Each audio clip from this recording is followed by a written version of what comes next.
전설적인 패급 게이 중대장의 역사? 안녕하세요. 오랜만에 다시 글 하나 써봅니다. 군대 명언 중에 부지런하고 무능한 간부는 모두의 적이다 라는 말이 있죠. 그 당시 중대장은 전형적인 부지런하고 무능한 간부였습니다. 네, 맞습니다. 지난 이야기에 나온 그 중대장입니다. 지난 이야기가 뭔데? 누구세요? 손들어! 움직이면 때린다!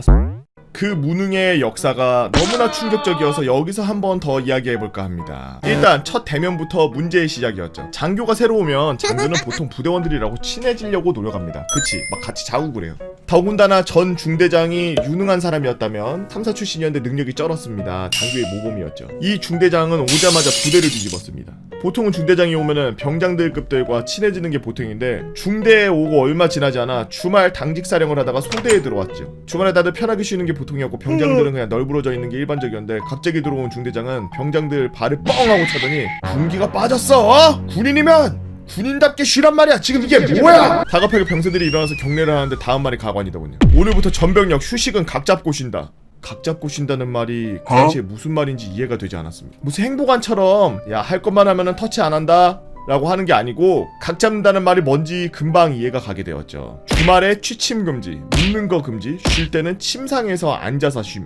이 새끼 무슨 훈련소야 여기? 이 중대장은 진짜 이등병처럼 각 잡으라는 소리였습니다. 그리고 오늘부터 모든 작업은 병장급부터 나간다. 말년이라고 예외 없다. 중대장은 와서 부대 실세인 병장들과 친해진다는 노선을 선택한 게 아니라 기를 죽여서 자기 말을 듣게 하겠다는 쪽으로 방향을 정한 거였습니다. 결국 나중에 중대장이 당직일 때 한 명의 행정반을 감시하면서 쉬게 됩니다. 그러나 이건 약과였죠. 저희 부대는 오고 나서 얼마 지나지 않아 훈련이 잡혔습니다. 저희는 훈련이 많은 부대였고 모든 훈련의 끝에는 행군으로 끝맺음을 하죠. 그렇게 중대장이 오고 첫 훈련, 저희는 간단하게 40km 행군으로 훈련의 끝을 마치려고 하고 있었습니다. 완전 군장 40km 행군은 저희 부대에서는 그다지 힘든 행군이 아니었습니다. 급속 행군도 아니었고 훈련이 장기 훈련도 아니어서 3일인가 4일 만에 복귀하는 간단한 훈련 후에 복귀하는 것이었기 때문에 다들 힘들다라는 생각보다는 귀찮다라는 생각이 더 많았죠. 그렇게 시작한 행군. 저녁에 들어가서 쉴 생각하면서 터벅터벅 걸어가는데 갑자기 앰뷸런스 하나가 쌩 하고 다가오더니 중대 앞으로 달려나가는 겁니다. 그걸 보고 다들 야, 쏘 뗐다. 갑자기 그렇게 앰뷸런스가 나타난 건 누군가 낙오했다는 걸 의미하니까요. 군대에서 누구 하나 낙오하면 아이고 고생이 많다라고 끝나는 게 아닌지라 다들 똥 씹은 얼굴이 되었습니다.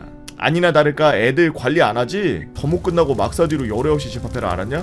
라고 고참의 말에 다들 불얼불얼 하면서 행군을 하고 있었죠. 오늘도 편안하게 자기는 글렀구나라고 생각하고 부대에 복귀하고 다들 어떤 소대에서 낙오병이 발생했는지 신경을 곤두세웠습니다. 그런데 이상하게 도착 이후에 인원 점검을 하는데 낙오병이 하나도 없는 겁니다. 뭐야? 야, 인원 맞아? 한 명 낙오하지 않았어? 이등병들 다 제대로 확인해봐봐. 심지어 집합하라고 했던 왕고도 당황해서 다시 한번 확인해봐 라고 했고, 누군가 부대에서 낙오하고 앰뷸런스에 실려갔는데 그게 당연히 이등병이라 생각했으니까요. 다시 한번 인원을 확인하는데 그때 옆소대에 누군가 손을 들더군요. 아까 말씀 못 드렸습니다. 낙오한 사람 중대장입니다.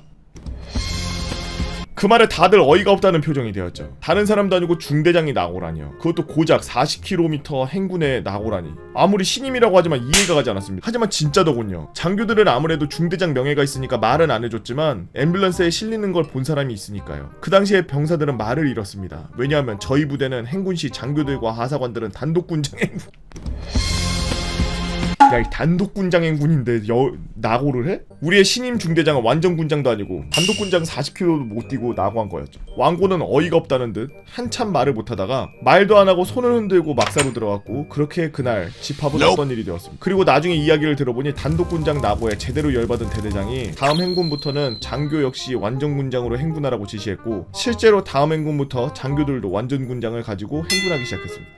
나중에 듣기로는 저희 부대에 오기 전 사고가 있었고 그 사고로 상당한 기간 입원해서 체력이 떨어진 게 원인이라고 들었습니다. 하지만 패급의 역사는 계속됩니다. 두 번째 사건은 다른 훈련에서 발생하죠. 그 훈련은 수색이 기본이 되는 훈련이었고 저희는 중대장의 명령에 따라 산 하나를 수색하면서 꼭대기까지 올라갔습니다. 길도 없는 산 하나를 기어서 수색하는 건 상당히 힘든 일이었고 그렇게 산 꼭대기에 올라가는데 이상한 겁니다. 원래 수색은 산을 부대가 에워싸고 수색하면서 몰이를 하는 게 정상인데 당연히 산 꼭대기에 올라가면 다른 부대를 만나야 합니다. 근데 산 꼭대기에 다른 부대는 그냥 사람 한 명 없는 겁니다. 더군다나 그 당시 훈련할 때 통신 금지가 내려져 있어서 다른 부대를 부를 수도 없는 상황. 그 상황에서 중대장이 한 마리 저희를 멘붕에 빠뜨렸습니다.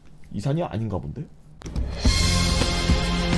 아무리 낯선 산이라고 하지만 그래도 지도가 있고 독도법을 배운 장교가 한 말이 이 산이 아니라니. 죽어라 수색하면서 올라온 저희는 기운이 쭉 빠졌고 시간이 부족하니 다급하게 산을 뛰어내려와 원래 계획된 산으로 기어 올라갔어요. 그렇게 오르고 올라가서 오후 4시가 넘어 5시가 다 돼가는 시점이었는데 훈련이고 뭐고 다 망했죠. 원래 계획대로라면 수색이 끝나고 저녁 6시에 집결지에 도착했어야 하니까요. 그러나 고난은 끝나지 않았습니다. 와 씨발 여기도 아닌가봐. 산 꼭대기에서 중대장이 한 말이었습니다. 그때 저는 왜 프렌들리 파이어가 벌어지는지 알 것 같았습니다. 통신금지 상황에서 무전이 왔습니다. 너 이 새끼 어디야? 대대장이 분노에 차한 고함 소리였죠. 결국 훈련 포기하고 수경지로 복귀했습니다. 수경지 도착 시간 10시 30분. 당연히 저녁도 못 먹었습니다. 왜냐고요? 가는 길에 또 길을 잃어버렸으니까요. 그리고 패급의 세 번째 사건은 식당에서 벌어지게 되는데 군대 밥이라는 게 뻔하고 그나마 먹을 만한 음식이 나오는 때가 있고 못 먹을 음식이 나오는 때가 있는데 예를 들어 조기튀김 같은 거 나오면은 먹는 병사가 거의 없었죠. 그런데 이 패급 중대장이 그걸 보고 태클을 걸기 시작합니다. 국민들의 소중한 세금으로 만든 음식을 감사히 하지 않고 뭐야? 살살 적당히 해, 이 새끼들아! 그리고 군장비 검열 때 저를 영창으로 보낼 뻔한 일이 있죠. 군장비는 모두 정비창에서 수리하는 게 정상입니다. 근데 군장비 검열이 얼마 지나지 않아 이 도대체 중대장 이 개 왜 신고를 안 하고서 여기다 쓰는 거야? 아 시원하게 신고를 했어야지 이 개 같은 거 이거. 그런데 군장비 검열이 얼마 남지 않은 어느 날 중대장이 부대 무전기를 모두 수거하는 겁니다. 그러고 하는 말이 무전기가 노후화돼서 벗겨진 것도 막 보기 안 좋은 것도 있으니까 새로 도색해. 중대장님 그 도색 여기서는 못하지 말입니다. 정비창 가야 됩니다. 군장비 검열 얼마 안 남았으니까 거기 바쁘다니까 너희가 도색 좀 해! 라면서 사포를 주더군요. 아니 그냥 도색하면 색 달라지니까 사포질해서 싹 새로 밀고서 새로 도색해. 어이가 없는데 제가 몇 번을 만류했습니다만 이빨이 들어가나요? 심지어 중대 간부들조차도 말이 안 통해서 포기한 상황이었습니다. 그냥 페인트도 아니고 군용이어서 제대로 벗겨질 리 없고 며칠을 부임들 데리고 그걸 벗기고 있는데 중대장이 어느 정도 벗겨졌다고 생각했는지 페인트를 가지고 왔습니다. 그런데 그게 수성 페인트인 겁니다. 난 최소한 스프레이는 가져다 줄 줄 알았는데 붓으로 그걸 바르라는 겁니다. 아니 붓칠할 거면 왜 사포로 밀려고 한 건지 모르겠습니다. 그걸 저는 느꼈죠. 아 망했다. 아니나 다를까 군장비 검열에 그게 안 걸릴 리 있나요? 분무식도 아니고 붓으로 두껍게 칠한 수성 페인트가 발라져 있는데 당연히 검열관은 소리를 질렀습니다. 어떤 개끼야! 그리고 그 어떤 새끼는 아 병사들의 의욕이 너무 과했나 봅니다 하하하하 라고 말하면서 저를 바라보더군요. 저 새끼 영창 보내! 라면서 소리를 지르는 검열관의 말에 제가 진짜 중대장 면상을 날라까고 싶었습니다만 다행히 사정을 알고 있던 장교들이 나중에 대대장님에게 이해해줘서 저 혼자 2주 군장 뺑뺑이를 돌리더군요. 여기까지는 그래 무능의 영역이었습니다. 최후의 영역은 소름 돋다 못해 중대원 전부가 중대장과 거리를 두는 사건이 발생했는데 전쟁 나면 저 새끼부터 죽인다는 말이 공견하게 도는 상황이었죠. 그 사건 이후 중대원 전부뿐 아니라 장교들한테까지 중대장과 거리를 두게 되는데 청와대 사건 이후 중대장은 제대로 지켰고 온갖 더러운 일은 저희 중대가 다 동원되었습니다. 중대장은 어떻게 해서든 다시 눈에 들기 위해서 발악을 했고 부대원들만 달려나갔죠. 이미 찍힌 거 부대에서 좋게 볼 리 없으니까요. 그래서 그런지 갑자기 불시에 검열이 들어온 적이 있습니다. 여단에 내려온 장교들의 행정반을 싹 다 뒤집고서 그 상황에서 뒤숭숭하게 힐끔힐끔 보고 있는데 갑자기 안에 검열하던 여군 장교 한 명이 얼굴이 붉어질 대로 붉어져서 상태로 나오는 겁니다. 뭐지? 뭐 걸렸나? 근데 화가 난 게 아니었습니다. 화가 났다면 당장 소리부터 질렀을 테니까요. 심지어 연이어서 검열관이 나오는데 다들 당황한 눈치더군요. 그래서 제 후임이 나오기에 제가 다가가서 물었습니다. 야 왜 그래? 뭐 걸렸어? 중대장님 개인 노트북이 걸렸지 말입니다. 뭐가? 뭘 걸려? 거기 사진이 수천 장 나왔습니다. 뭔 수천 장? 그 말에 다들 미친놈이다 싶었죠. 혈기왕성한 남자고 군대에 있다 보니 그 정도면 뭐 그냥 변태 정도로 끝났을 겁니다. 하지만 그 다음 말이 문제였습니다. 여자가 아니라 남자지 말입니다. 남자? 그렇습니다. 남자.